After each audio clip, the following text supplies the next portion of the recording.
Oh, I appreciate that. Thank you.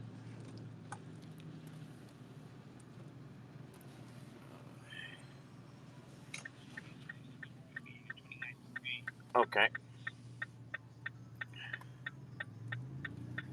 Yeah, I wish I didn't. I should have took advantage and gotten a new. Now I've lost my credits to get toward a new phone from you guys. Oh well.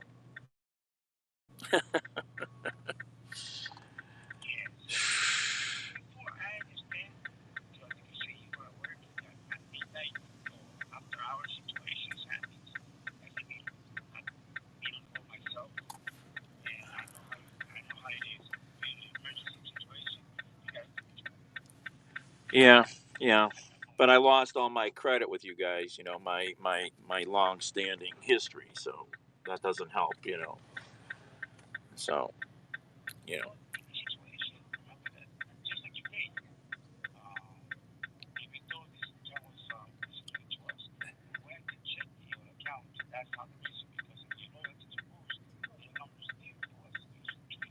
Right.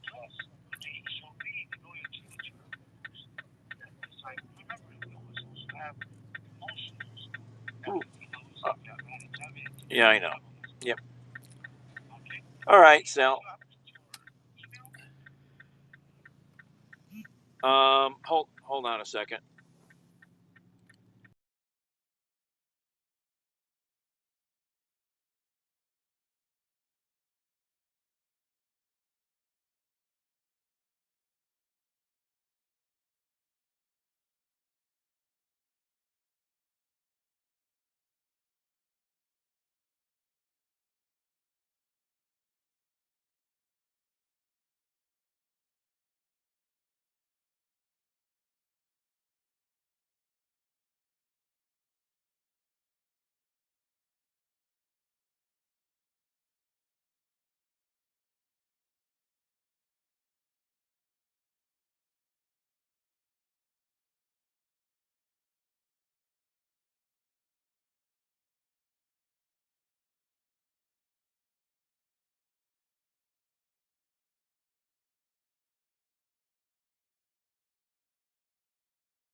All right, I'm back. Can you hear me now?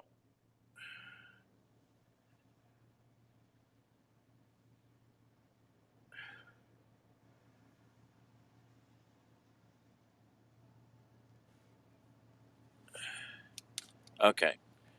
I had to fix my other phone. I screwed up when I reactivated. Hey, Ed, Buck. When I reactivated the phone when I lost the SIM card, I didn't buy a big enough plan. I used up the new plan in 6 days. What do you want? I'm a data whore. And I'm like, why isn't the phone working? Oh, you idiot. You bought a small plan. So we're going up East Ninth here to get on the highway, hopefully. We're going to go as close as we can go up here to toward the NFL stuff.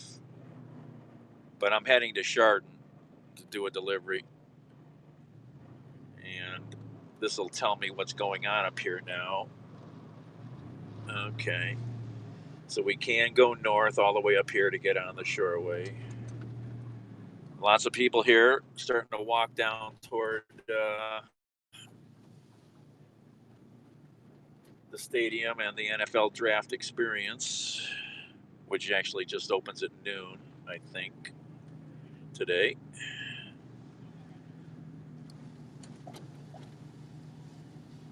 Just curious how this is all cordoned off. I couldn't tell last night in the dark, the other night.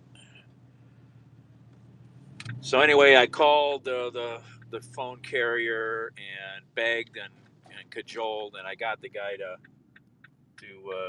give me Looks like there's a lot of people already down there in the event. Careful here, there's people everywhere. I'm starting to head over. Rain is, I think this is the last of the rain. There might be another little shower. I think that was maybe it. Oh, the Muni lot here is very busy where people normally tailgate for football games. Muni lot's packed. Parking lots on the north side are packed. Now this is almost completely full over here. This is full over. A lot of the parking they have over here is parking for people that are in the event. So it's not just public parking. It's people that are. Oh, my door's open. What the heck? Wondered why I could hear stuff. Hey, Ice. Oh yeah, this is a big deal. Big deal. Millions and millions. Oh, there's the Cleveland Police Command Center. I wondered what that truck was over there the other night. So that's where they got their command center set up. The big giant RV type vehicle.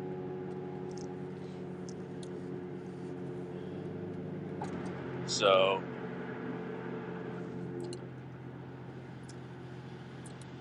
it's a little far to go to Chardon, but for me to make the same kind of money here in Cleveland, doing even Uber food delivery, I'd have to work for 2 hours. So, and that's a ton of starting and stopping and opening the door and yada yada. And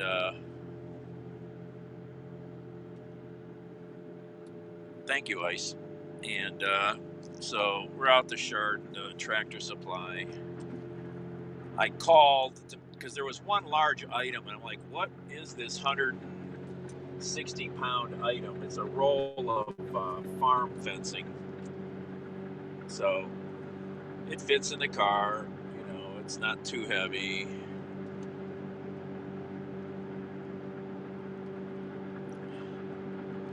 I'll have to move some stuff to get it in.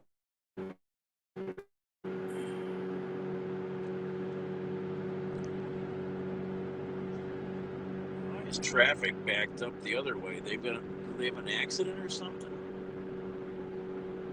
Oh no, I don't know. A lot of traffic backed up. Maybe there was an accident on. There was an accident on. Maybe that was it that made this all back up. There was an accident up back downtown. All right, let's move over. I wish I'd have bought more gas. Dang it! I'm gonna have to buy gas out here where it's gonna probably be more expensive.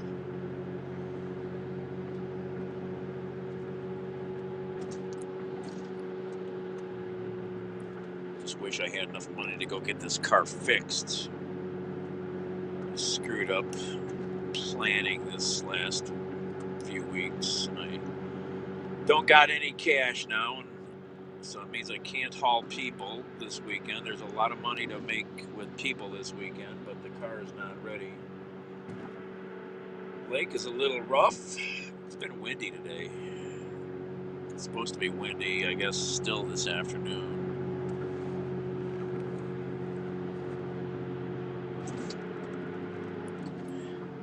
Maximum weight? I don't know. It's a minivan. I'm sure I could put. It's good for like 7 adults, so 6, 7, 800 pounds. I don't know.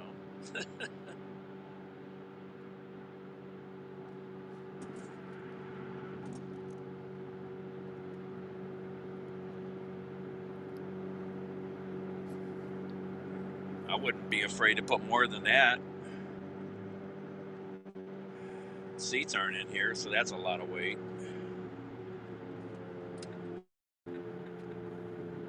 A lot of traffic today. I really would like to get a trailer hitch. If I had a trailer, there's a lot of these deliveries I could do at Tractor Supply, but you got to have a trailer or a pickup truck.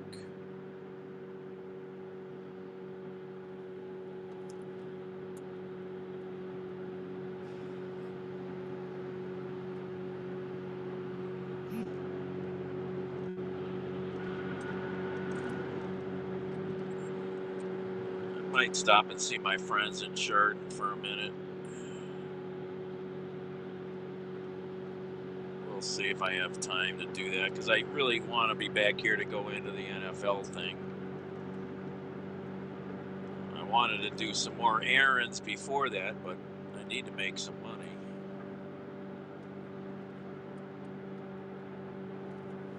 Who are listening right now, they believe, in fact, a poll was done asking people how many blacks, for example, are killed each year by cops.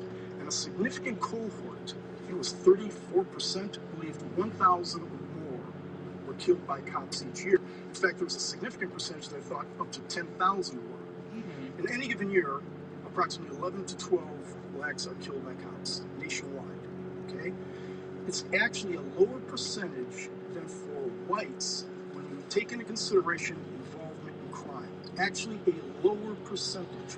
One of the reasons for that but involvement in crime, if I may, if I may just push back a little bit, involvement in crime is going to be skewed. This is like sort of a Heisenberg principle, right? If you look for it, you're going to find it. So if communities of color are over-policed or policed disproportionately, then they're going to find more crime, right? The police, they're trained to find crime. They're going to find crime in the places that they're policing.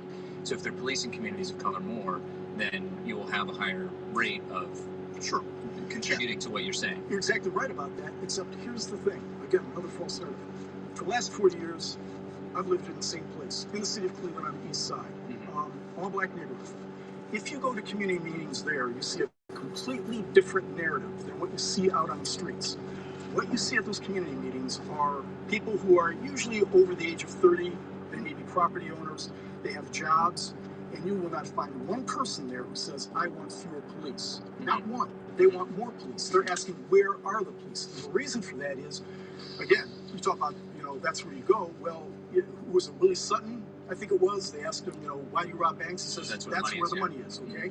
Well, unfortunately, for whatever reason it is, in black communities, there are vastly higher crime rates. It's not a little bit, it's vastly higher. Every day I hear gunshots, every night in my neighborhood. Do I want fewer police or more police? Do I think fewer police would be better? Do I think that having fewer police will lower the number of gunshots? Do you think that somehow police are compelling people to fire guns? No, there happens to be some bad actors. Now, there are all kinds of social and economic reasons for that. We can address that. But the urgency of making sure that we have well-policed communities. What is going on here? What is going on here? Holy hell, man. False narrative that encourages people to disrespect the law. It's a funeral escort. The guy's dead. Stop. Cops are out there burning down people with impunity. It happens on occasion. Needs more lights on it's bad news. Wow. But again, it's not. Look at the stats, and I've looked at them. We have these stats at the Civil Rights Commission. When you take an honest look at the stats, don't listen to political propaganda or anything else, misrepresentations. Whites, on a basis of committing crime versus committing crime, are actually shot at a slightly higher level than blacks. Bottom line is, while we don't excuse any kind of tragedy such as Tamir Rice, it's not 10,000 people aren't being killed. And it's very, very uncommon where someone who is completely innocent is killed. We're not justifying this, but that false narrative is perpetuating a disrespect for the rule of law that's unjustified. Why do you think the law is not equally applied to police? In what respect? I mean, with respect to Tamir Rice and or Timothy Russell or Melissa Williams or Tanisha Anderson. I'm not sure that's not equally applied to police.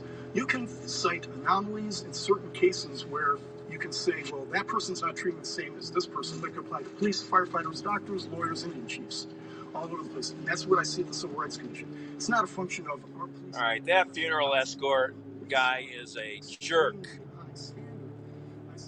Wow. He is a jerk of a driver. He was tailgating me for the longest time. What funeral home is this, man? color. They're paid very low. Very, if they make decisions, such we saw down in Columbus. It's a big funeral. Wow. Shot, I mean, this is like a couple hundred cars. In a split second, there was 11 seconds elapsed between the time he exits his vehicle to the time he's being shot. You had individuals say, well, people are going to engage in knife fights all the time. He should not have shot him. Or they all think he's dirty Harry and should have shot him in the leg. That is not just irresponsible, that's insane. A black person was saved because of that. And yet we have people arguing that somehow this guy's a bad guy. Cops are in a position that I'm not in. I get to sit in my office, air conditioned. I don't have to make a split second decision that's life or death. I usually get time to research. I usually get time to talk to associates. Most professions are like that. I think cops, there are bad cops out there. And consequences of bad cops. Here's this guy again. Are pretty dire. It's like And I'm in the And nonetheless, the vast majority of cops. This funeral is a big funeral. Wow. It's hurting our entire society. It's being done sometimes politically. That guy needs way more lights on his vehicle, though. That's. I've been so engaged in this conversation. I forgot to remind our listeners that you are Peter Kirsanow of the Civil Rights Commission of the United States, and you're listening to the City Club Friday Forum. Don't forget to tell me about my Medal of Honor and Heisman Trophy. He's got a Medal of Honor and a Heisman Trophy. And he's also partner at Benish, and today is our Law Day Forum, presented in partnership with the Cleveland Metro Bar Association. If you have a question for Peter Kirsanow, you should text it to 330-541-5794. I got to get over 541-5794. You can also tweet it at the City Club, and we'll work it into the program. Peter, as we get to questions from our audience, what do you think the solution is? Oh, I think the solution is pretty straightforward. I think honesty is important. I think being well informed is important. And I think when you are engaged in something as important as enforcing the law, adjudicating the law, you have to adhere to the law, and you don't play favorites. This is the ABA's standards we're talking about, that everybody is equally subject to the application of the rule of law. The rule of law is clear, and there's as little vagary about it as possible, so the common man understands it and doesn't have to be interpreted by a Supreme Court justice. Do you truly believe that the prosecutors and courts don't play favorites when it comes to moments where in officer-involved shootings? They might, and then sometimes they play disfavorites. So the concerns that we have are because of the nature of our political discourse now, that I think most prosecutors, 99.9% of them, are trying to do the best they can under sometimes very difficult circumstances. Are there bad apples? Sure there are. I don't know that in today's climate, say in the last at least 7 to 8 years, at least since the Michael Brown incident in Ferguson, that you see prosecutors who are favoring cops in large measure. I don't see that. Now, they deal with cops on a regular basis, and there may be some affinity. They may even know some of the cops. I remember 40 years ago when I was doing labor work for the city of Cleveland, you did see some favoritism toward cops. Okay? But now I see really kind of the opposite in many precincts, where cops are subjected to levels of scrutiny from not just local prosecutors, but after the local prosecution has an opportunity to go after the cops, for example, for shooting. You've got the federal government coming in. Now, there's nothing wrong with that. The federal government should be doing that, but sometimes it appears as if it's punitive, almost kind of a double jeopardy type of situation. So I think that in 2021, I don't think that you've got, again, everything is 1965 Selma, Alabama. I'm old enough to remember Selma, Alabama. I actually know people who had Selma, Alabama. We have made a significant advancements in Selma that a lot of people deride and don't want to acknowledge. Do we have work to do? That's why I'm on the Civil Rights Commission. Yes, we do. But the narrative I was talking about seems to suggest, for example, that we have systemic racism in this country. That's one of the biggest lies imaginable. Systemic racism, and when you point to the areas where we have the systemic racism, I'll tell you where the systemic racism is. I can point to it exactly. First of all, we have an enormous and elaborate system, imperfect, but enormous and elaborate system to make sure that everybody is treated fairly under the law. In a nation of 330 million people, you're going to get unfairness without question. We work diligently to eliminate that. But if you take a look at the systems, We have a multi-billion-dollar apparatus to make sure that the systems are fair, honest, and free from racism or any other kind of ism. You've got, for example, the Civil Rights Division of the Department of Justice, Civil Rights Division of the Department of Education. You've got state and local comparatives. You've got human rights commissions, EEOC. You've got the 1981 Civil Rights Act, 1983 Civil Rights Act, 1964 Civil Rights Act. Hold on a second, Peter. Hi, Mary. Hold on a second. Let me just interrupt because I want to just bring us back to where we started with the conversation, which I think you said that the cash bail system unfairly impacts communities of color because it could do so, and that's a system. And if it's unfairly having a disproportionate impact on a certain community, on black and brown people, Bill. That's what when people say that there's systemic racism in our country, that's the sort of thing they're pointing to. Remember this also, got to be careful. Yes, there could be, but I will tell you this. We haven't completely researched that at the Civil Rights Commission, but we are equating disparity with racism. There's this Thanks, movement Mary. abroad, But or intellectual movement abroad. I don't think we are. I don't think we are. I think we are. There's this theological almost perception that disparity equals racism or intentional discrimination. Critical race theory is broad land right now. It's almost every institution. It's being taught K through 12 colleges. There was just a proposed notice of rulemaking from the administration where they're going to give priority funding to teaching of critical race theory. Under critical race theory, this presumption is that the United States' founding was racist, and therefore all the systems and institutions thereunder are necessarily racist. I can't think of anything more pernicious to the national psyche than a belief that that's in fact the case. Wait a second. In terms of systemic racism, But the basic facts are that the United States was founded with slavery as part of that. Slavery was a racist institution, Yep. and I think that's all that people mean when they say that racism was at the heart of our nation's founding. I would have to disagree with that. You have to take a look at the 1619 Project promulgated by the New York Times. That's not all they're saying. Critical race theory posits. Take a look at the greatest proponents of critical race theory, the professors who propose it. You can look at Kendi and D'Angelo and others.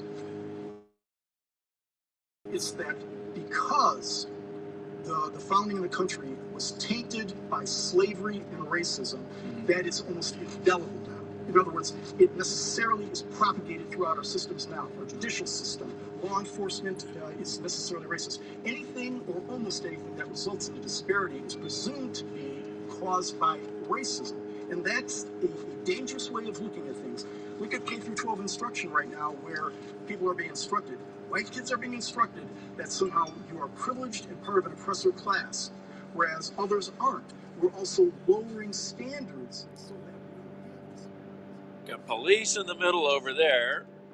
A couple of them, it looks like. slavery or anything else, or systemic systems, that the law is in fact systemically racist. There are certain systems that perpetuate disparity. Not far. It's right in Shard. But if you take a look at the systemic discrimination, actual systemic racial discrimination in this country, most go in a certain direction. One of the most prominent ones is featured in Harvard versus Students for Fair Admissions, the case before the Supreme Court right now. Almost every institution, academic institution in this country, actively discriminates. Wow, the river's way up. Wow. And unfortunately, our elites are saying absolutely nothing Grand about it. River's way At up. Harvard, the evidence adduced, for example, is that an Asian American is 10 times less likely to be admitted over a similarly situated white or black or Hispanic comparative. At Harvard, that's actually kind of low, because at other institutions, you are 400 to 500 times more likely to be admitted than if you're black or Hispanic, then you're similarly situated, the same grade point average, same SAT, come from the same place in the country, same extracurriculars, than somebody of another race. That's where much of the systemic racism comes from. Some of our most elite institutions are engaged in what used to be called reverse racism. When you do that, especially at that level, especially at, say, a Harvard or in law schools, where we're teaching law students that is extremely dangerous. We've not had that before. We're at a different juncture right now. Not only do we have that in our institutions, law schools, places like that, about 3 weeks ago, I testified before the House Judiciary Committee, as I think Joe just said, on the importance of diversity. Now, I testify on a fairly frequent basis, And frankly, I didn't have any particular brief in testifying there, but what struck me was the importance of diversity in the federal judiciary. I think it's important, okay? But a lot of it's depending upon how you get there. It struck me that among all the witnesses, I was the only one who said we should not be making judicial decisions on the basis of race. You had people exhorting Congress to make judicial appointments on the basis of race. When you start doing things like that, race is probably the most volatile issue in the nation's history. And when you start making determinations on that basis in terms of who's going to be adjudicating the law, it was horrible when it occurred during Jim Crow and before. It's no less horrible now. It undermines faith in the judicial process. And when you do that, if you don't believe in the judicial process, you're going to be less likely to adhere to the law. Peter Kirsnow is our guest at your City Club Friday Forum. We're very grateful that he's here for a long form sort of moment here, because this wouldn't fit into a new soundbite at all. We're going to go to questions. We've delayed questions from our audience long enough. What other agenda items besides cash bail are in front of the Commission on Civil Rights right now? Boy, we have so many, it's ridiculous. But almost everything you can think about, vaccinations in Indian country, for example, we're dealing with sub-minimum wage issues. There's one of the more intriguing ones is whether or not the section, I think it's 17C of the Fair Labor Standards Act, that allows for the payment of sub-minimum wages should be abolished. Maybe it's 15C. I should know this, but I apologize. That's been used, for example, to allow employers to hire individuals with disabilities. And if we eliminate that, a lot of these people won't have jobs. The reason why people say it should be eliminated, there's a lot of reasons why people say it, is because it treats certain individuals less favorably than others. And the question really, amounts to, does that overcome the need to get people employed? Because otherwise these people wouldn't be employed. And we have considerable amount of testimony from parents, caregivers, custodians. So, if you've never listened to the City Club of Cleveland's Friday forums, it's some of the best discussions of topics of the day you'll ever get. And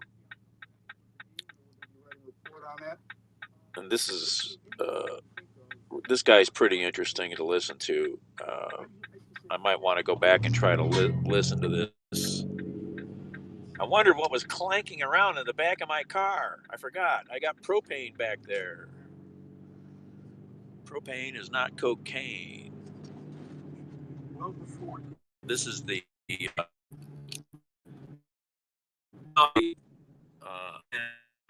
yesterday.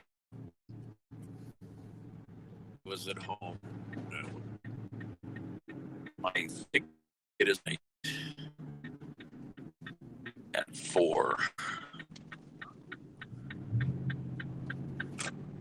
Here's the river down there. This is the entrance to the Kirtland Temple, the big Mormon historic Kirtland.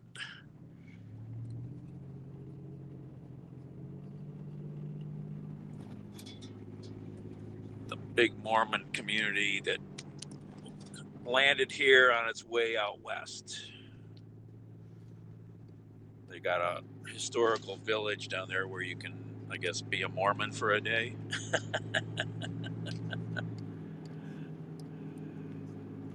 It's beautiful out here. This is gorgeous country out here.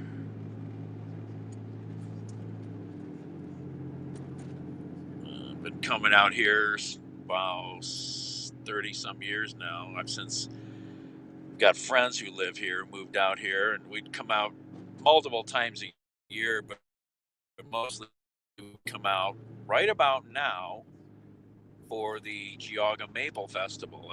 It's the first really big summer festival in the area, and of course it's not been had for the last 2 years now because of COVID. And my friends live close to the square, a block away. We would party all weekend and sleep on and forth to the square, steak on a stick, and just have a good time and see lots of other friends. And unfortunately, there's no Maple Festival. It's pretty sad because it's a huge financial boost in the area every year. And 2 years now, like lots of things not happening.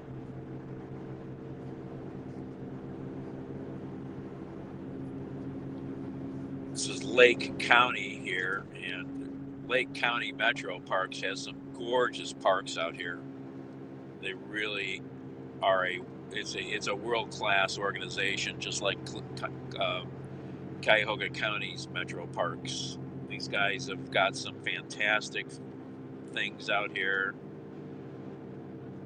Penitentiary Glen is coming up out here. That's one of their big parks.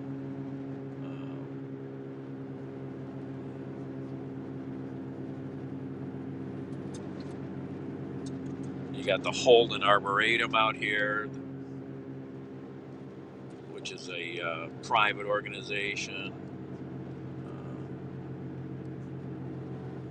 And wish I could show you some of these big houses we're driving by.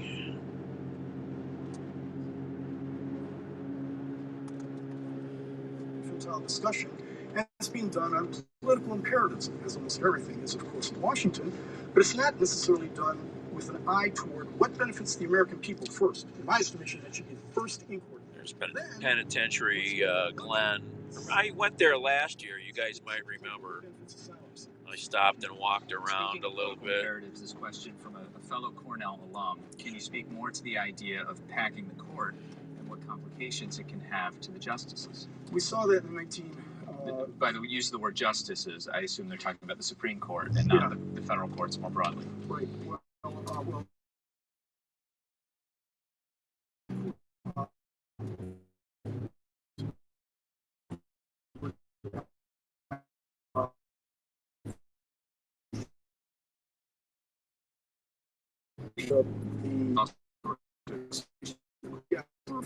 My concern, I'm not speaking out of what I say, is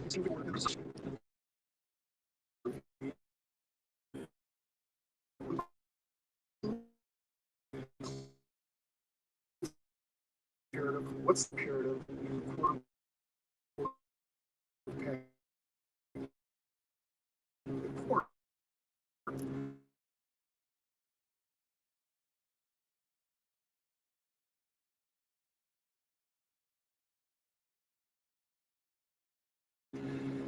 When you start talking like that, I don't care who you are. I don't care of the impartiality of the court, whether or not they're deciding cases based on the law as written. I don't know if you can hear me. We got good and bad connections out here because we're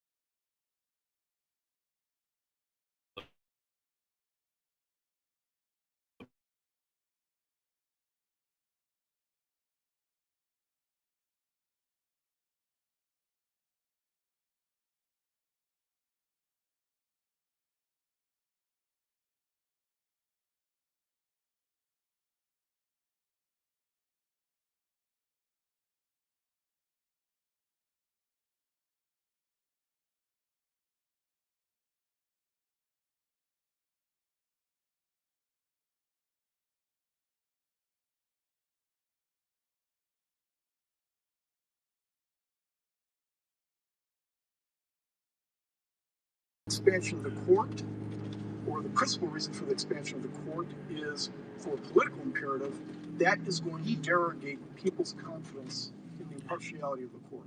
And do you think that was the case with Mitch McConnell? It could be. It could be. I don't think it was. I think how. Yeah, I know. It was. I think there was a perception that Donald was playing politics, and I don't think that helps. I don't think it is. That's the perception. Whether that perception is justified or not, that's another inquiry. But in this one, this is radically different than one see, we always want to make this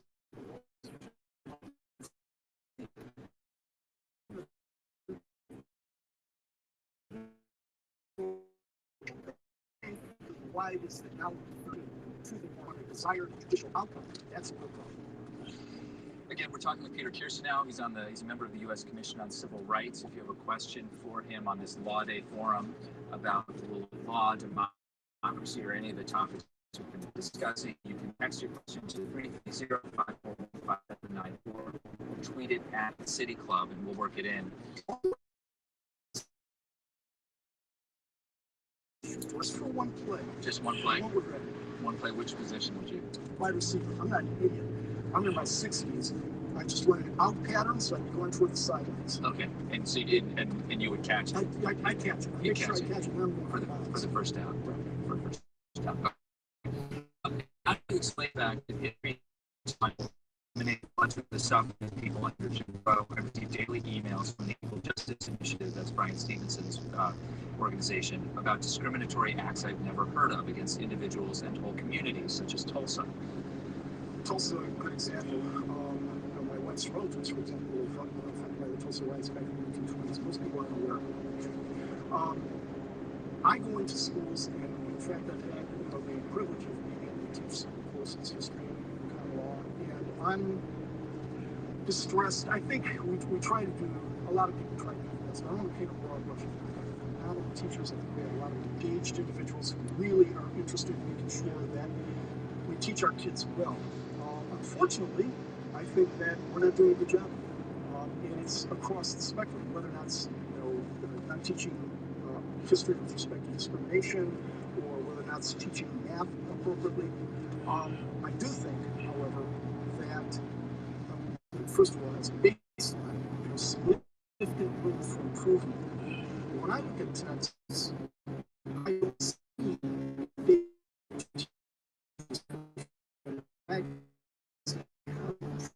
Not a bad thing. Is that, as I said before, with this training, America is an awful country. America is a racist country. America is systemically racist. Those are provably false. Did we have a racist beginning? Is there racism in this country, in a nation of 330 million? Now, of course there is. But to claim that the United States operates on the basis of race, that it's the principal driving feature, is false. It's a calumny. It's something that I think hurts the polity, hurts kids. Could you say though that race was a principal driving feature? Sure. And that our job now is to correct for that. Our job now is to repair the world. I like to quote Eric Liu of Citizen University, who says that the project of America right now is to create Earth's first mass, multiracial, multi-ethnic democracy. And we've done that. We've done that. Sometimes you have to declare victory at some point. Are we imperfect? Absolutely. But we are stressing the imperfections in a way that I think harms our true vision of what this country was, will be. It's harmful to our kids. Ibram Kendi, for example, fine, he wrote How to Be an Anti-Racist, and the way he said it was that the cure for present discrimination is future discrimination. The cure for past discrimination is present discrimination. In other words, it's perpetual discrimination. I say the cure for those things is stop discriminating. I think, as opposed to Kendi, Martin Luther King Jr. got it right. Content of character versus color of skin. This means you treat history as it is. You don't embellish it. You don't necessarily diminish the effect of history. Slavery was a horrible institution, but you also have to say that the United States of America was the only nation in the world to fight a civil war to stop slavery. There was a progression there. This is an imperfect but great country. Unfortunately, it seems that under critical race theory, 1619 Project, and some of the other iterations, we're stressing the imperfections and claiming that's the true America. I reject that categorically. The rule of law is another question from our audience. The rule of law has perpetuated violence in the United States for centuries. In recent decades, the war on drugs created our system of mass incarceration.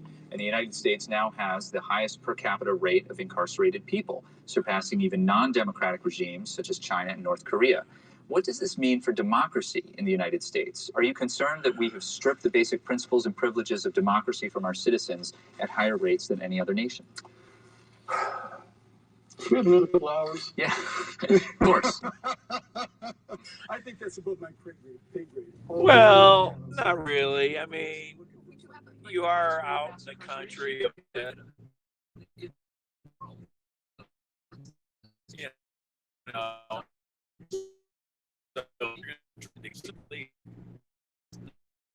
lot of nightlife or stuff to do out here like that. You know, it's a half-hour drive. You know, I've been going a little slower than I normally go driving out here. This is built up out here a lot now. It's become a big place to come live in the last 30 years instead of living in the city. They've had huge growth out here, the same as Medina to the southwest of Cleveland.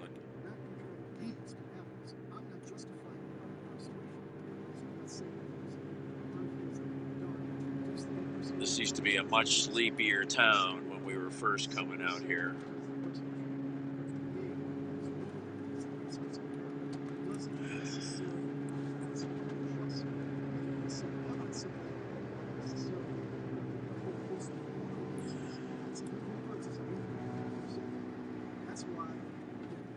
So you can get to Walmart and Home Depot over there.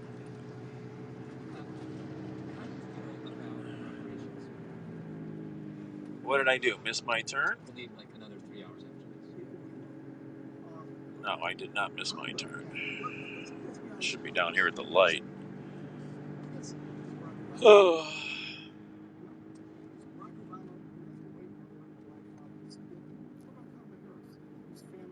I mean, this is a big rural area still. There's a nice tractor for sale, man. All right, where are we going here? Oh, this is not my turn. But overcomes them in the long run. Turn is down the I'm light. asking hypothetically what if. Hypothetically, let's talk about this. We have spent, not in terms of reparations, but in terms of the Great Society and other programs, trillions of dollars in the black community, especially. Oh, that's where I did want to go. Significant divides that need to be bridged in terms of socioeconomic issues, educational issues, and paying reparations. You could look at it too. If I were in favor of reparations, one of the concerns I would have is how does that make up for the impact of slavery? How do you quantify that? If you're against reparations, you're saying, okay, once the reparations are paid, then what? Okay, does that absolve everybody who is non-white of any further culpability in disparities in this country? I just think that there's. How do you say there's a debtor race and a creditor race, especially when the current composition of the United States of America is largely the result of immigration since the 1870s? In other words, people who had no connection to slavery, the majority of people having no connection to Jim Crow, and we're making a societal determination that a certain component of our country is somehow indebted to another component of our country. I think that's a toxic stew we want to avoid. Peter Kirsanow, thank you so much for your time. I wish we had 3 times as much of it. Thanks for all the questions, Dan. It was a real pleasure. Thank you. Joe? Thank you for joining us for our annual Law Day Forum featuring Peter Kirsanow, a partner at the law firm of Benesch, Friedlander, Copeland, and Aronoff, and a member of the U.S. Commission on Civil Rights. He was interviewed by City Club CEO Dan Moulthrop. Thanks to the members, sponsors, and donors, and others who support the City Club's mission to create conversations of consequence that help democracy thrive. They have 2 great conversations next week. On Tuesday, the Happy Dog takes on the World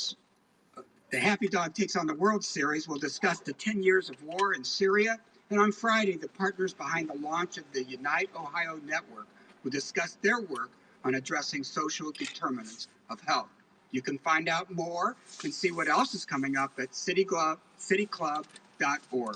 To check out what you missed there, we're on PBS Passport, Roku, Amazon Fire Stick, Vimeo, and its YouTube channel. I'm Joe Gross. Thanks for joining us today. Our forum is now adjourned.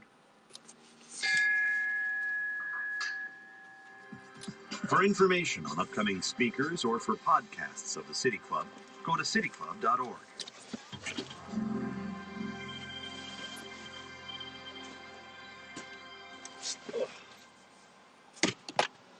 Production and distribution of City Club forums on IdeaStream are made possible by the generous support of PNC and the United Black Fund of Greater Cleveland, Incorporated. When it comes to stopping misinformation, What a it's not the mess. speech, it's the algorithms. From American Public Media, this is Marketplace Alright, Tech. I'm even I'm Molly fed Wood. up with this. How do I let this get like this? Wait. What a mess. Marketplace Tech is supported by T. Rowe Price, committed to helping investors close the gap towards reaching their retirement goals. T. Rowe Price, invest with confidence. And by Edison Research, dedicated to quality consumer research and public opinion polling for corporations and organizations worldwide. Learn more at edisonresearch.com/marketplace. What you see on social media isn't an accident, it's an algorithm. Programs that use data to decide what content will keep you online for the longest possible time, so you'll see and click more ads. These algorithms are right up there with the secret recipe for Coke in business terms, and they're also the secret formula that helps misinformation and conspiracy theories and fake news spread so fast and so far. This week, Congress had a hearing to try to understand this dynamic and maybe regulate it. It's a topic for Quality Assurance, where we take a second look at a big tech story. Ina Fried is Chief Technology Correspondent for Axios. You know, I have an 8-year-old in second grade, and a lot of times for the math problem, it's not enough to just have the right answer. You have to show your work. And a lot of people feel algorithms should work the same way. That's the only way to ensure that they're fair is to explain the methodology they use to come to a decision. What a mess. It's harder to create an explainable algorithm, but it is possible. We had this week where Facebook reported absolutely astronomical revenue. So obviously this is working. Do you think that if we get to a point where Congress is starting to circle closer and closer to this kind of central issue, that we'll see more pushback from companies because this is the moneymaker? Alright. I think we'll see Where did all this companies stuff really come from? try to join the process, which, you know, might be I don't even a know better where all path these forward things come anyway, from in when my you car. consider the odds I really don't. Congress actually coming up with rules on its own without the participation of the industry. If the federal government doesn't act, all it takes is California or another big state to pass their own. I need another box. Is what I need. Platforms will abide by it nationwide. It's not possible to really craft a set of rules for one state and not for the rest of the country. It sounds like you don't think it's likely that we'll actually see federal regulation come out of this. Come on, these guys can't agree on anything. You know, I'm always skeptical of federal legislation being the answer to everything just because Congress is so divided. Well, and I have to say, I mean, I think there's value in just seeing the recognition that this is a conversation about more than just what people say online. It's about understanding how the technology built by these companies plays a huge role Nasty. in pushing that information far and wide and creating virality. I need to be smacked. Definitely, the platforms use the power of the algorithm all the time for business reasons, but they've been very hesitant to use the algorithm as an enforcement mechanism. I mean, if you think about problematic content that isn't quite bad enough to ban, if you Oh, made it there's so that that. the I only found way someone something. saw that content is if they specifically went I want to it. the user feed of the person who posted it, almost nobody would see it. So at least if we're having this conversation, that's a step in that right direction. Ina Fried is Chief Technology Correspondent for Axios. Jesus Alvarado, Stephanie Hughes, and Michael Lipkin produce the show. Our engineers are Robin Edgar and Becca Weinman. I'm Molly Wood, and that's Marketplace Tech. I really don't know. There's so much junk in here. This is APM. Funding for Here and Now comes from the listeners of WBUR Boston and Better Oh, Health, yeah, there's my connecting flash people with a therapist in a private online environment for issues like depression and relationships. 17,000 therapists are available through BetterHelp using a computer or smartphone. BetterHelp.com/public. Oh, I found And something Constant else. I've been Contact, looking committed to helping small businesses do more business with email marketing and other services, whether it's online, offline, or somewhere in between. Learn more at ConstantContact.com. This is Here and Now. And if you've been to fill up your car at the gas station lately, you may have noticed it's costing more. The national average is $2.87 for a gallon of regular, according to the U.S. Energy Information Administration. That's a stark difference from a year ago, when gas averaged less than $1.80. How many paper This brings towel Mike rolls Regan, are in this senior editor car? at Bloomberg News. Mike, gas prices have been rising steadily for a few months now. So what's going on? Why are the prices going up? The main issue is simply that life is sort of returning back to normal. Restrictions from the pandemic are being Yeah, let's eased. not talk More about people are gas. getting Let's talk about the vaccinated. price of And that means lumber. more people are commuting to work, That's or a problem. driving for leisure, taking vacation, and that's really created a big upswing in demand. And really not just for gasoline at the pump, but people are booking more flights now too, and that jet fuel competes for the same crude oil that is refined in the gasoline. And on top of all this, Colin, OPEC is really keeping a lid on supplies globally. So that's helping to keep that price of crude oil pretty firm, and that translates back then into the gasoline market. I see. So we can't just blame that blockage in the Suez Canal. I'm sure that didn't help. What is this? You know, not every place is feeling this equally, Mike. I mean, California has the highest average in the country, $4 a gallon. Where else are we seeing big surges? So prices are rising pretty much everywhere. Nationally, if you look at prices from AAA, gasoline is up almost 30% since the end of 2020 and up more than 60% since this time last year. Remember, that's when the lockdowns were at their most strict and many fewer people were driving. When it comes to California, they've hit $4 a gallon, which is very high. But that state tends to have higher prices in general, simply because it has tighter environmental regulations, and California and some other states also require what are called summer blends due to environmental regulations. And that type of gasoline is just simply more expensive than the winter blends, Colin. So listen, and we can complain about the prices getting higher, but people will really be griping if they can't get a gallon of gas. And yet we may be looking at a fuel shortage this summer, Mike, partly because we're reading that there's a shortage of qualified tanker truck drivers. What's going on there? Right, so the National Tank Truck Drivers Association issued a report basically warning that there could be a shortage of drivers this summer. And these are tricky jobs to fill because you need a special license to drive a gas truck. A simple 18-wheeler license doesn't work.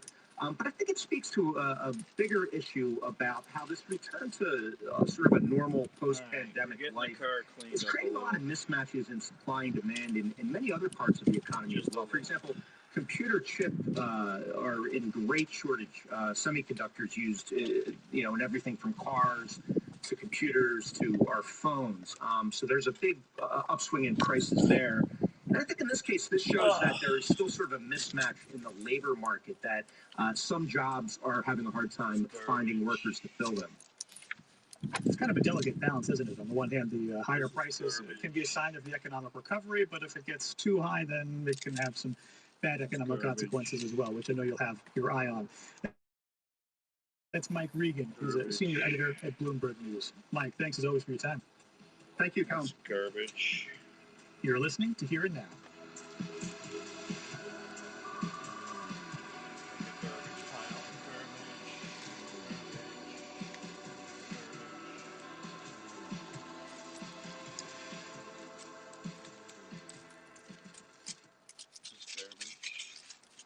Support for 90.3 WCPN is provided by Northeast Ohio Regional Sewer District. Over the next 5 years, the Sewer District will continue to make water quality investments in Greater Cleveland. To help customers understand what this investment means to them, the Sewer District will host a meeting on Monday, May 3rd. Topics include construction, stormwater management, and rates. Information, including registration, is at neorsd.org/behindthebill.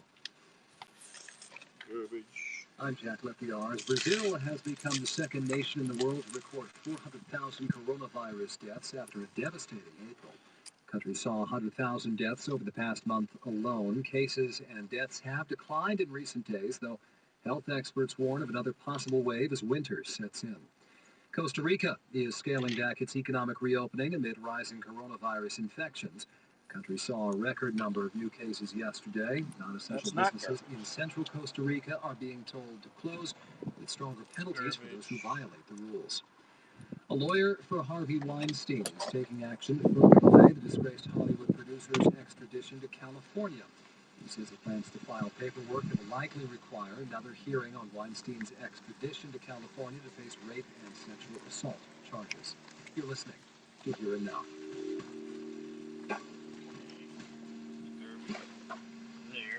Support for 90.3 WCPN is provided by Wayside Furniture in Akron, partnering with the Cleveland Seed Bank to work with the community on how to save seeds in an effort to create a sustainable, biodiverse seed supply which supports our local food system. Details at clevelandseedbank.org. Cleveland Public Theater Station Hope, a virtual festival featuring artists performing social justice-inspired works inspired by important issues of today. I found the Saturday, floor. May 1st at cbtonline.org/Station Hope. Cleveland Clinic, celebrating its 100th anniversary. From the founding vision of 4 physicians, today Cleveland Clinic is a nonprofit healthcare system throughout the world. Contributions to the Centennial Campaign are vital for patient care, research, and training. A recent gift from Charles and Christine Carroll launched the Cleveland Clinic Brain Study as an effort to develop personalized treatments for Parkinson's patients. Gifts of all sizes can make an impact. clevelandclinic.org/centennial. Funding for Here and Now comes from the listeners of WBUR Boston and Aspiration, a digital banking alternative designed for people who care about the environment. Customers can plant a tree with every swipe of their debit card to offset their carbon footprint. Aspiration.com/green. And MathWorks, creators of MATLAB and Simulink software for technical computing and model-based design. MathWorks, accelerating the pace of discovery in engineering and science. Learn more at mathworks.com. It's actually recyclable, so I'm going to try it. From NPR and WBUR, It's recycled. I'm Callum Borchers. And I'm Peter O'Dowd. This is look at all Here the and rolls Now. of paper towels. 35 years ago this week, ABC News anchor Peter Jennings delivered this headline.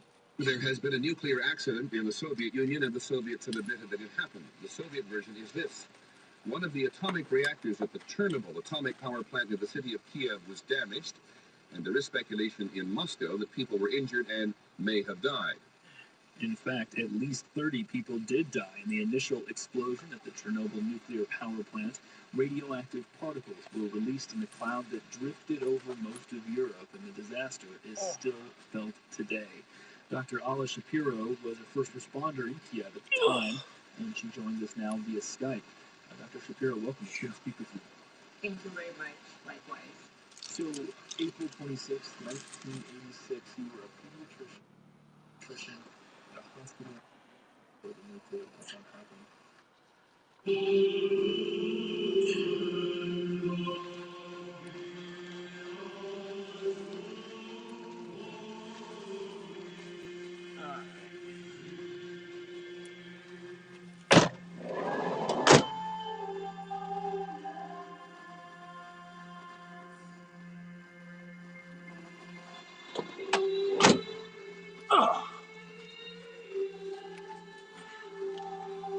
throw some garbage out here.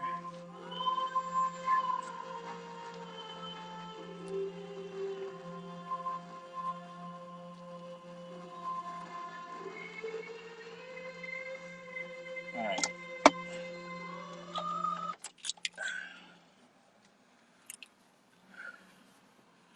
Take my coat off.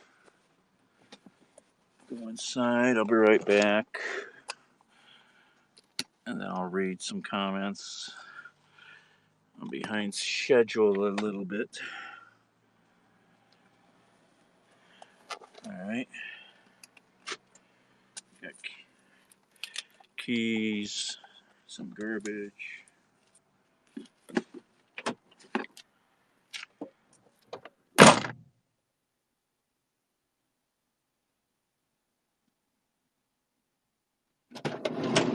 And I cleaned the car a little. That was necessary.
All right.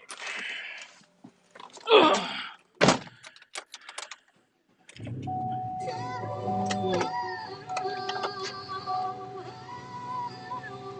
Let's get loaded up.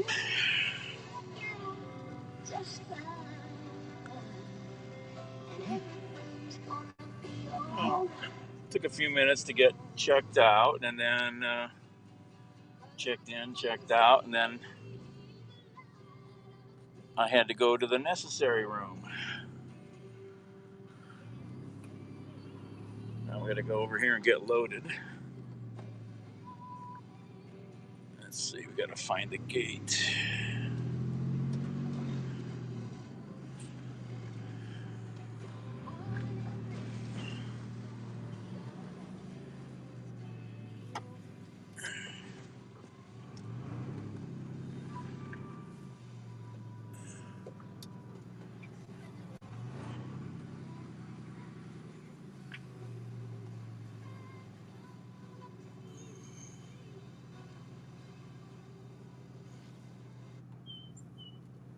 Which one? Okay, right here. It's going to go on the side.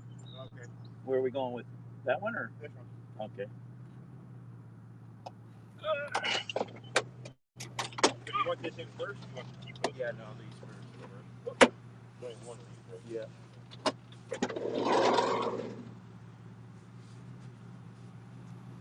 Yeah, because I called. I said, "What is this thing?" That's Yep, I talked to you on the phone. Yeah, I'm like, and then Okay, they gave drop it. it. To me. Okay. I get it. It's heavy.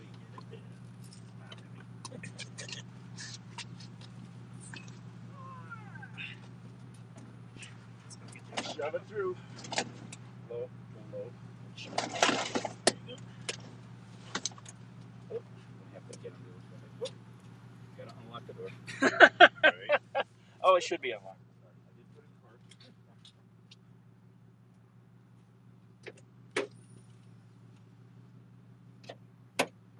Oh, this car.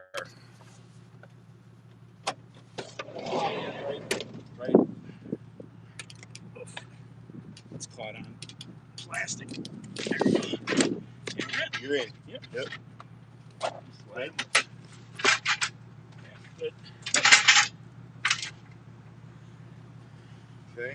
I've had snow blowers in here. I've had all kinds. Right.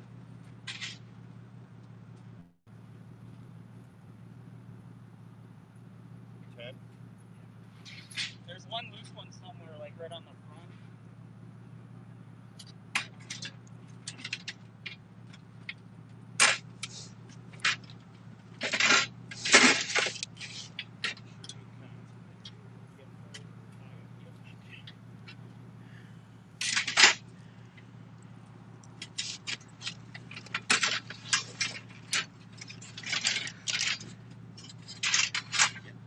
Yep.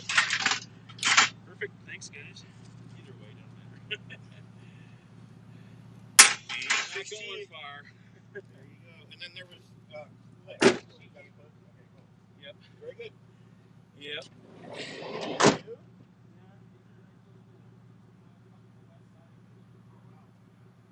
Pays enough, you know.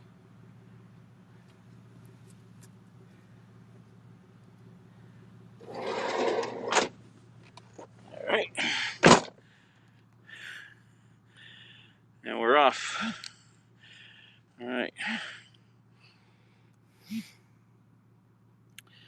Oh, I gotta take a picture, don't I?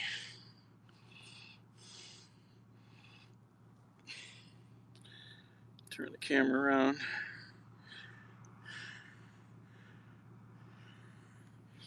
Okay. Where are we going now? East side of town. Somewhere. Okay.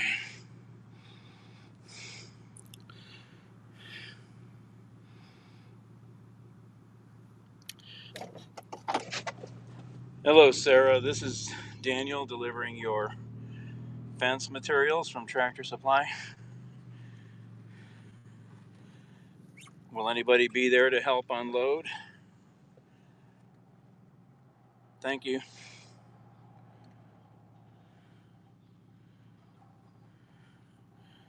All right. We're just going out here.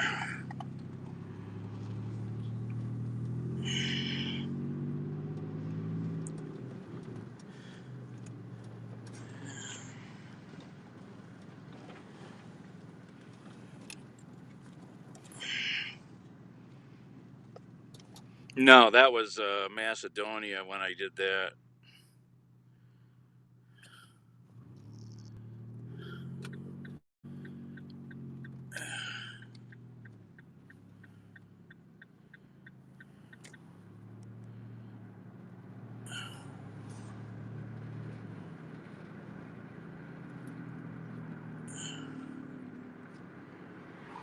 Where are we at?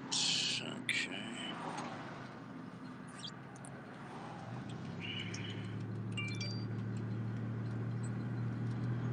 Go right through the center of town. How was my gas? Not so good. Gas is expensive out here. Screwed up. I was going to buy gas and I didn't have cash.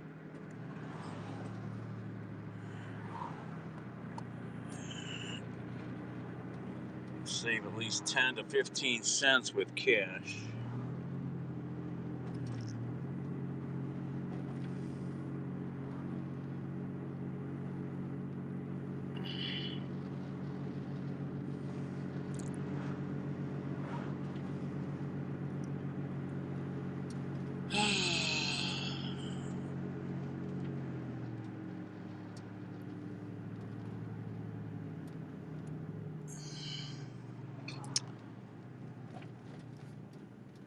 There's the theater, the Geauga Theater.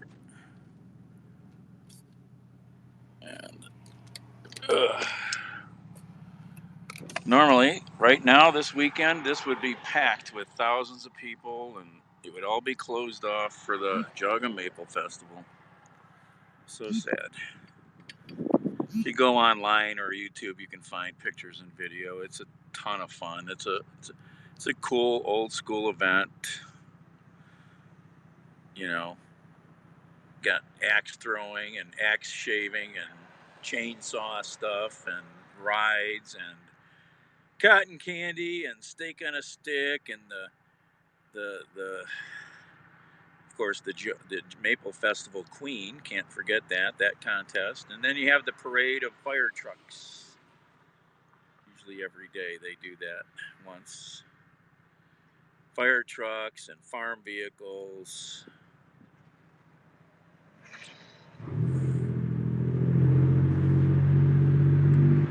The square.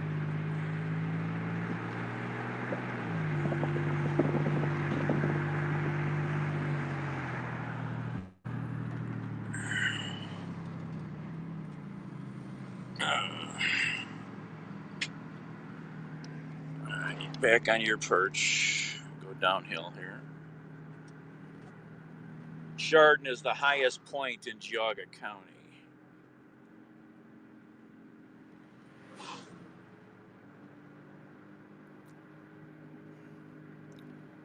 And I have not received a text message back, which is so typical.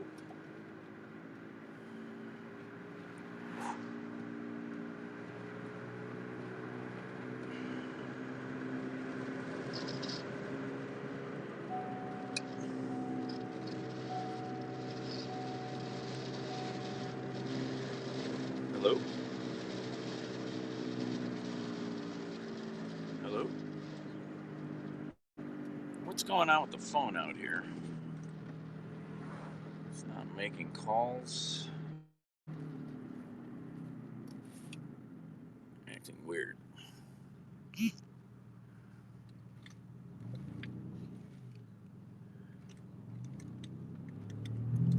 That's strange. One ring and nothing.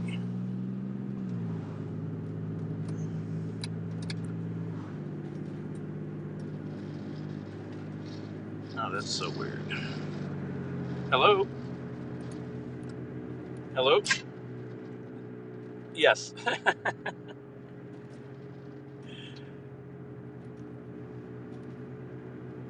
Oh, okay. I can unload it. It's not a problem. It's a little heavy, but I can drag it out. So yeah, I'll be there in 5 or so minutes, I guess. All right, and I'll find you. Okay.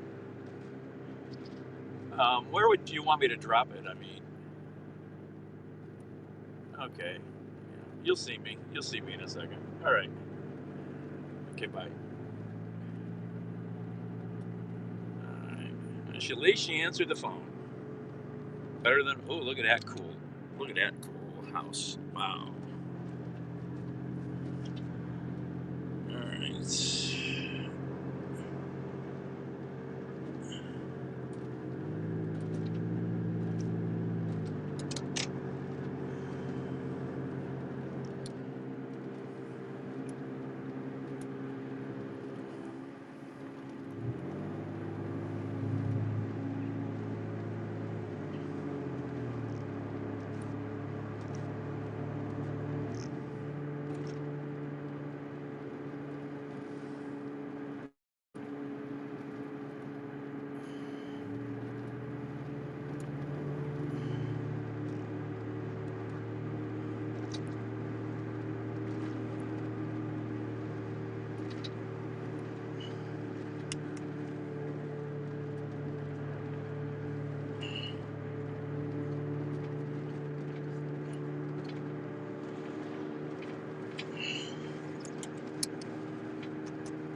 We're going to be near the really cool hardware store.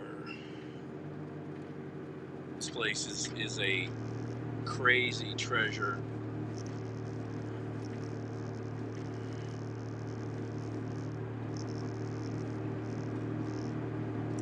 I think we're going to go right by it. I'm not sure. I can't remember how far.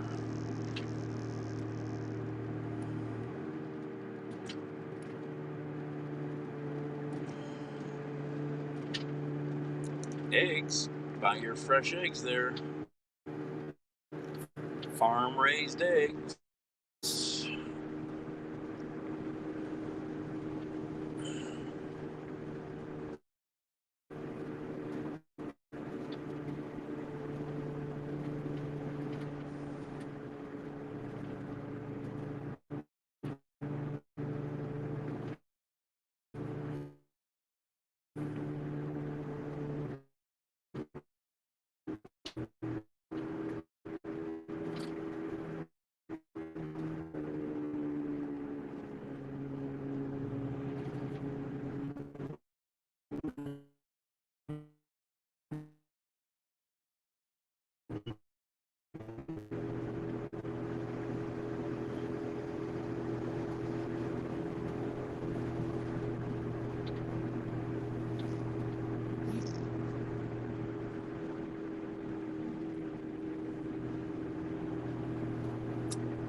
Sign up here.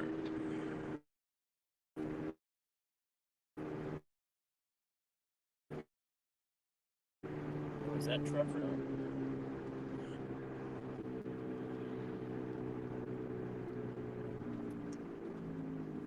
Which one's I got?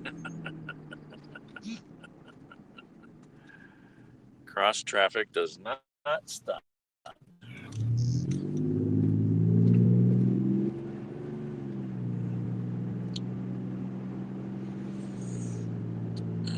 Fields are plowed. Maybe.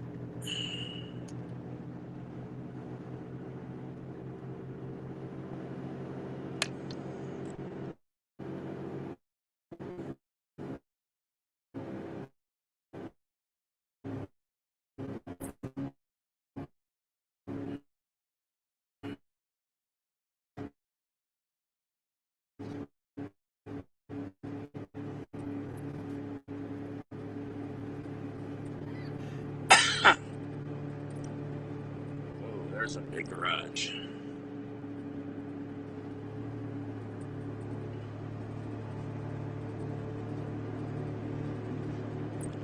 Yeah, no wonder my data is so evasive in the cloud. I can't find the right cloud.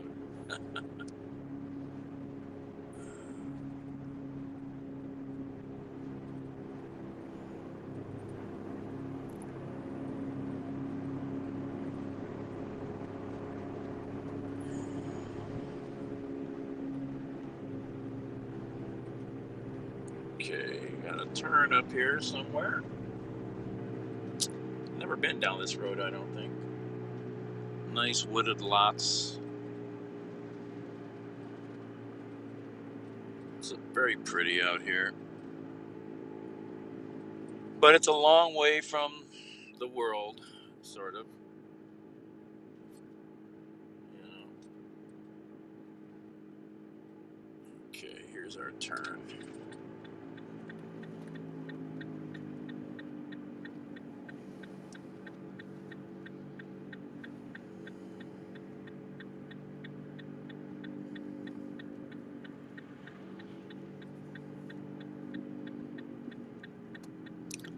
I'm gonna probably have to unload this myself. So, a little bit of a struggle.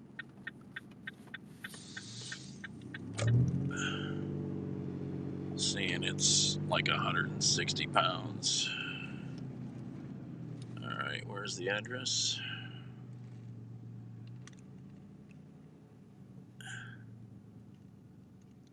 I think it's this one.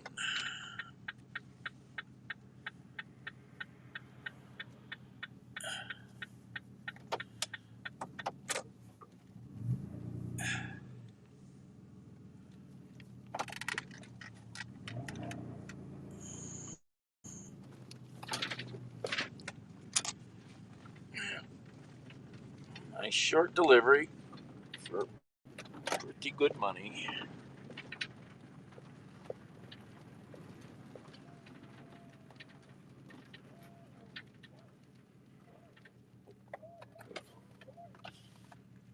Oh, hear those hound dogs. Got some hound dogs on the porch.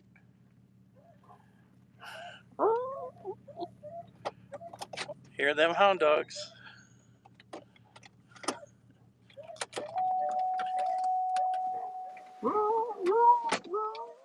I love dogs that sing, you know.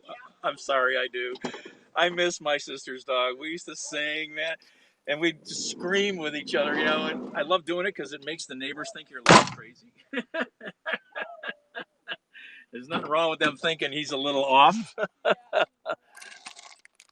Well, it's going to come out one where, well, we dig out this way, yeah.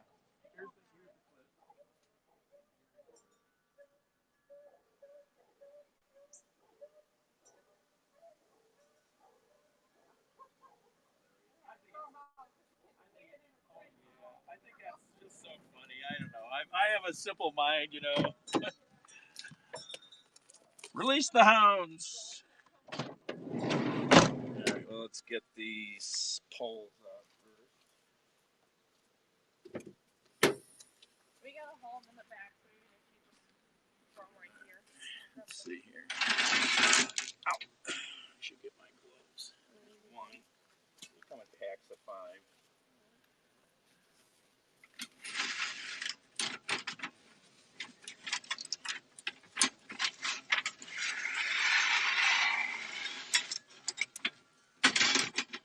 Watch the fingers.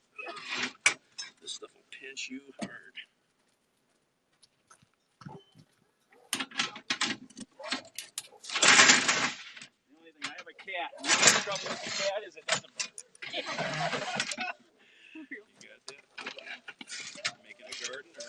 No, extending their pen. We have a pen off the back. Gotcha. But it's not that big. So gravelly and part of it. So I don't feel muddy footprints anymore. Right. Oh, that's pretty good. Yeah. Let me start dragging it. Okay.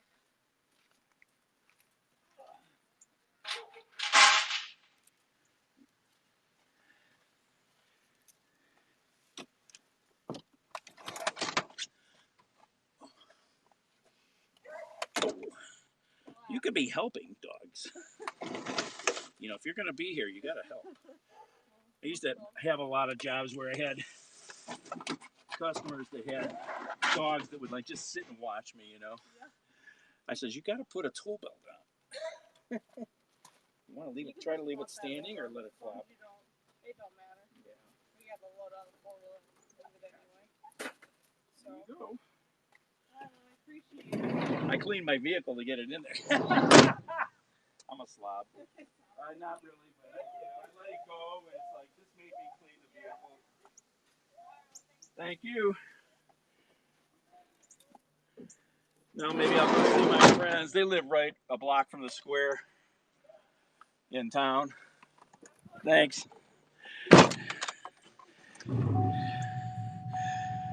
right. Oh, I gotta close the hatch. It's so funny how you can forget to close a door.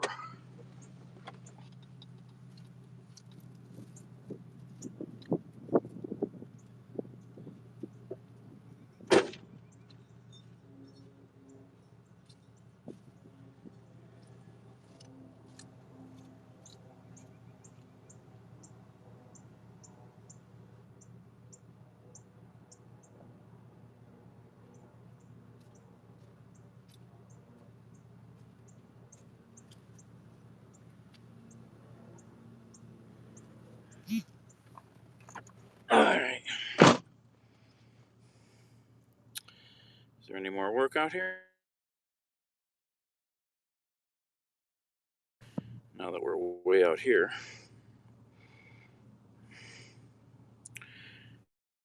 Probably not.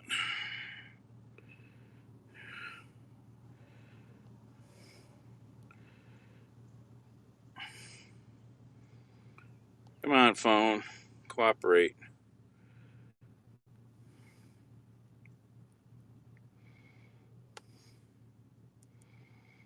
All right, let's try calling my friends here.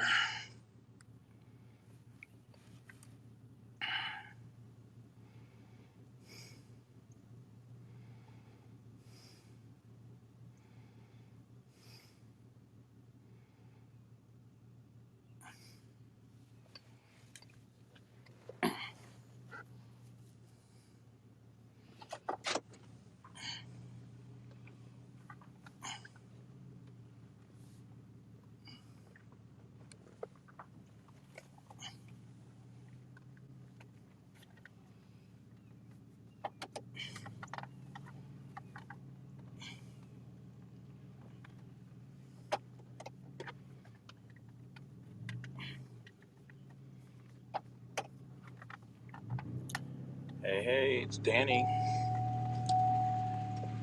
Anybody around? Because I am. I'm in the neighborhood making a delivery again. Hello. Woo. Oh, it's okay. Yeah, I came out. There was a. What'd you say?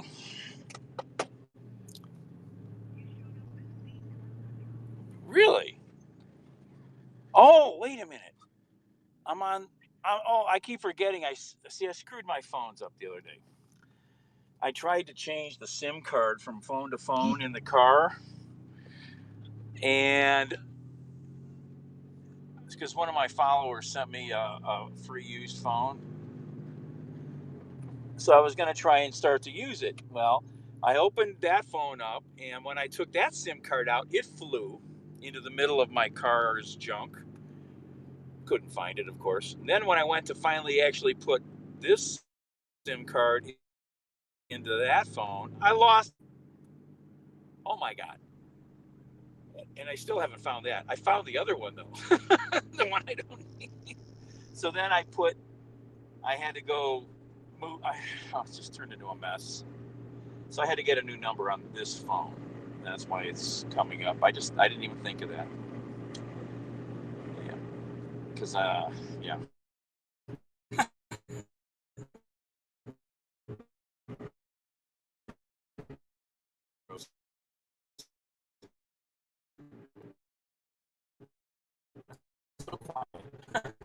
So, anyway, Albert.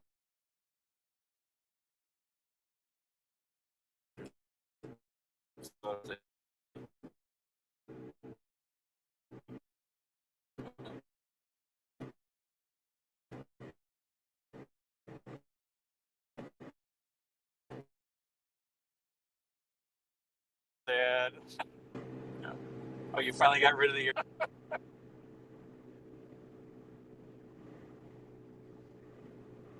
Oh my.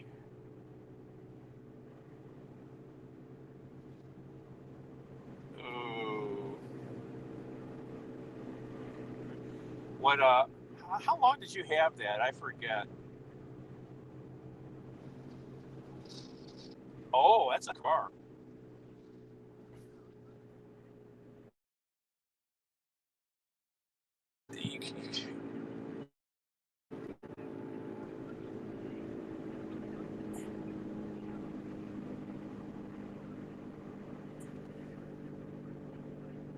Really? Got a bad seal? Really? Hold on a second. I'm gonna put my seatbelt back on.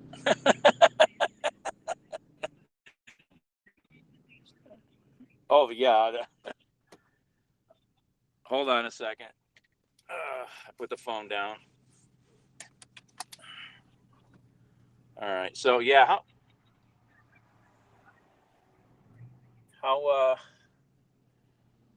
how long did you have the Yaris? I forget.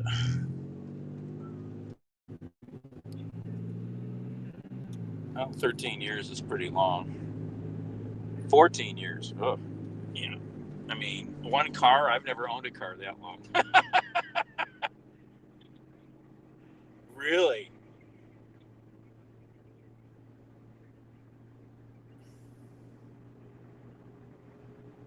How many miles did you have on it?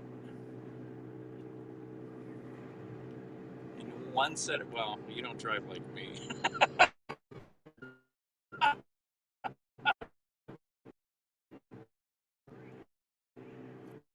I drive. Well, it's not even that. Last year, the year before was, the last number, 4 or 5 years is 60 or 1,000 miles a year or more. You know, and you, and, right. All the mileage you were doing. Right. Yeah.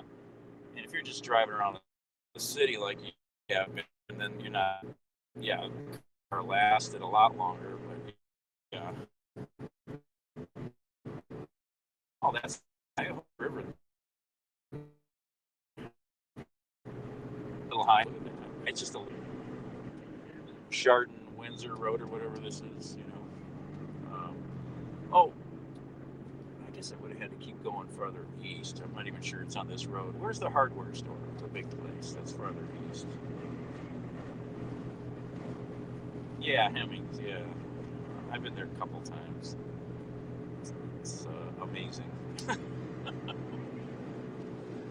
Oh my God! Oh, this place is amazing. It's so right.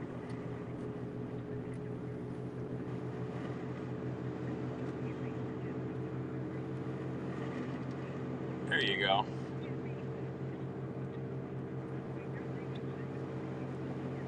But I want your bottle brush. Yeah, I yeah, because I still got to go to Hartville. I've never been to Hartville hardware. I can't believe it. And I've been by it, but I've never been able to go in it. And same with Layman's Hardware, which Hartville bought recently. Ooh, look at that old Mopar back there. Ooh, 60, beautiful yellow 65 or 6 Mopar. Oh, anyway, so.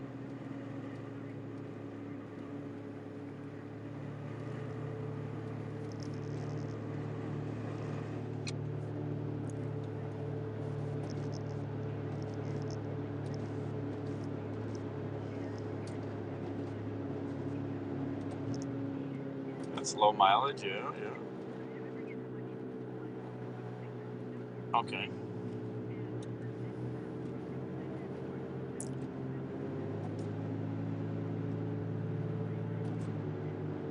Oh.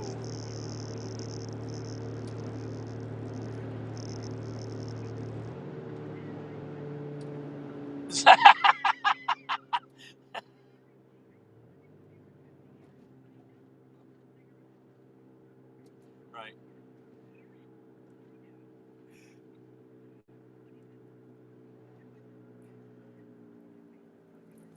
Oh, well, yeah, I mean, it's nice to have a warranty. I mean, you know,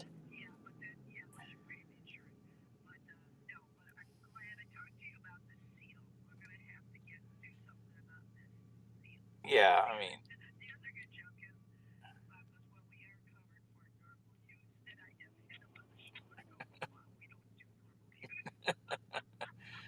well, I never would, that's for sure. Yeah, I mean, they're tarring the road out here. They're spraying tar. I don't know what road this is. It goes to the south. I can't see the sign. I got to stop here for the tar truck. Tarring and asphalting. So he sprayed the tar down and then they're putting the asphalt over, you know. Goes into a development, it looks like. Some big houses. Oh, gee.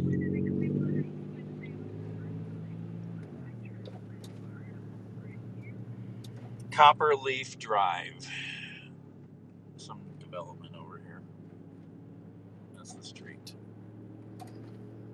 Getting that shiny new baby butt asphalt.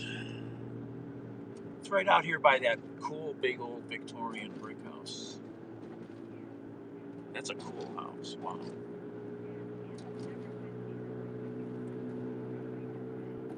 That's a really cool looking house.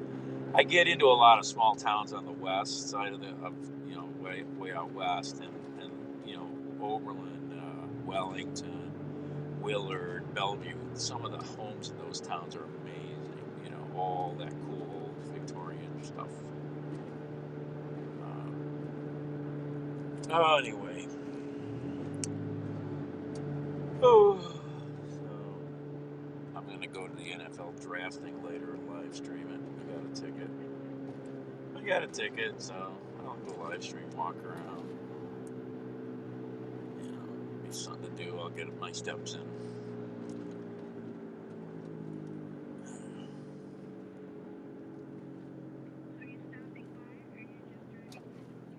I don't know. Might stop for a second.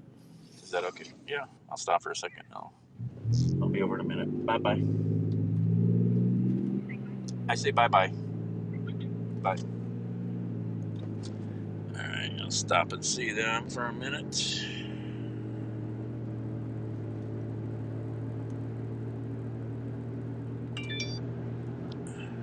Ooh, estate sale! Estate sale! Should I go to the estate sale? I haven't gone to an estate sale in forever. I don't need any more stuff, right?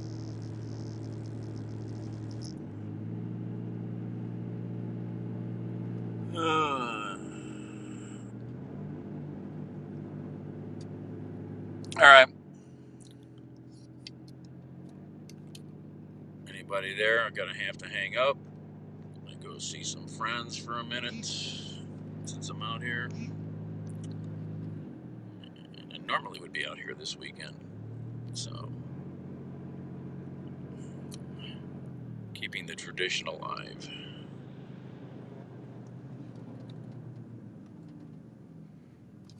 Oh, here, we'll drive around the square once. There's the square.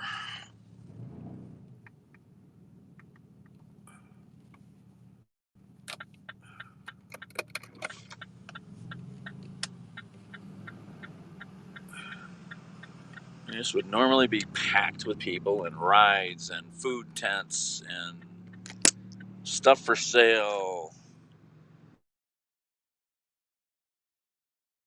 Cabin where they cook maple syrup. The gazebo. County courthouse. It's a great courthouse. Beautiful, cool building.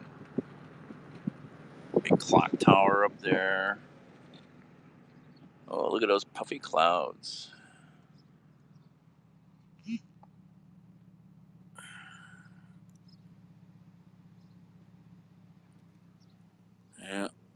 have to ban travel to India. They've already said all Americans should leave India as soon as possible. It's really friggin' bad over there.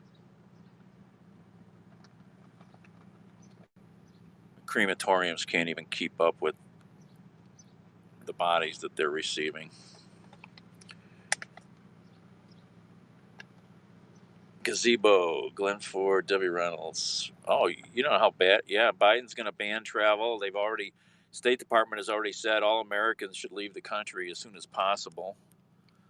Yeah, COVID. What do you mean? Most of the crematoriums are doing 30 and 40 burnings at a time. They can't burn. Some of them are running out of wood to do the burn. To do the cremations. It's freaking horrific over there.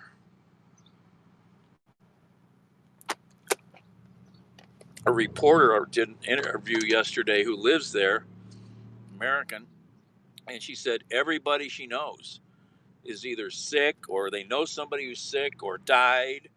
I mean, it's massively bad over there.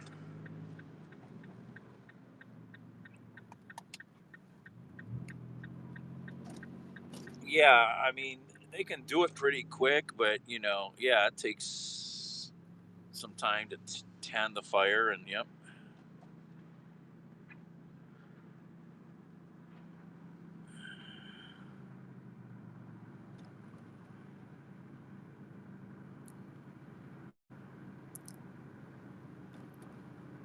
Let's see, we got to go straight.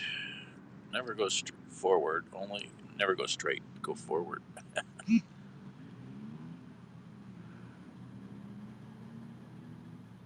All right, I'm going to have to hang up. See you guys later. I'll be back on the way back. Take a 15-20 minute break here, see some friends. All right, bye. Oh, look who woke up. Ooh, hi, everybody. Ooh.